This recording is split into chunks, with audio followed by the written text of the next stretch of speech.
संस्कृत में विशेष शोध के लिए संस्कृत केवल देववाणी ही नहीं है, बल्कि यानी केवल यह इस लोक और परलोक में ही संवाद का माध्यम नहीं है,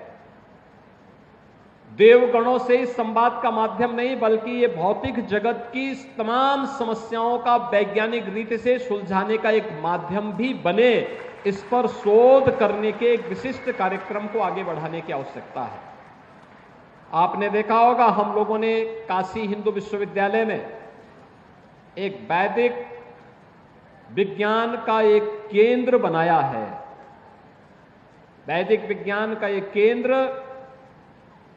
भारत की प्राचीन संस्कृति पर विशिष्ट शोध को बढ़ावा देने के लिए, और मुझे लगता है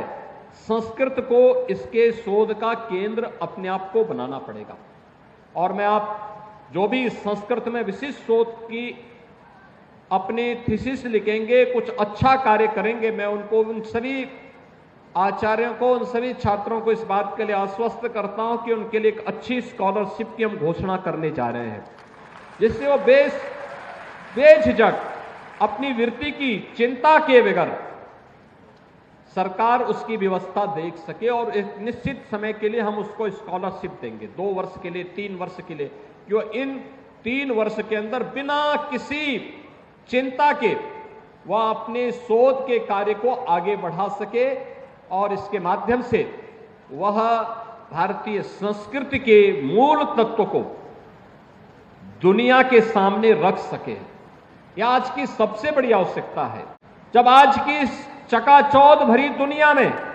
हर व्यक्ति भौतिकता के पीछे भाग रहा है, तब भी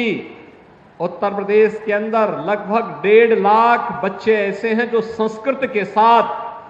अपना जीवन समर्पित करते हुए भारतीय संस्कृति के लिए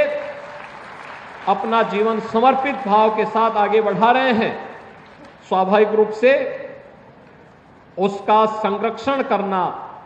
इस शासन का दायित्व होना चाहिए, समाज का दायित्व होना चाहिए, और सरकार अपने उसी उत्तरदायित्व का निर्वहन करने के लिए आज आपके पास आई है, आपके द्वार पर आई है।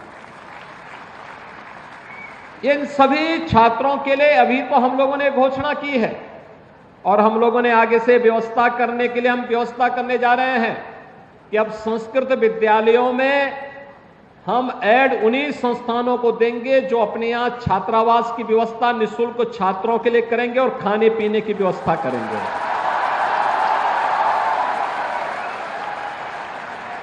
जहां पर भी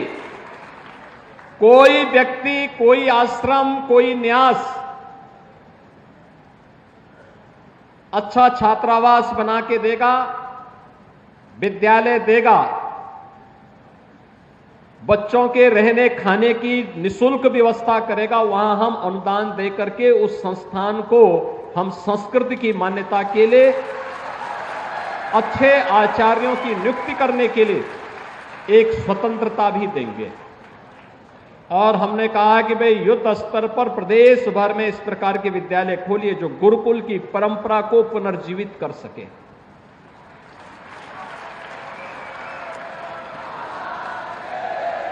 क्योंकि ये परंपरा ही हमारी वास्तविक ताकत है। इस परंपरा ने ही भारत को विश्व गुरु के रूप में स्थापित किया। इस परंपरा के कारण ही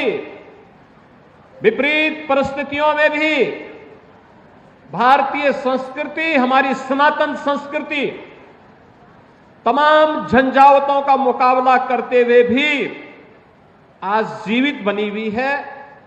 सुरक्षित है, और दुनिया का मार्गदर्शन करने के लिए आज प्रधानमंत्री मोदी जी के नेतृत्व में उठ खड़ी हुई है।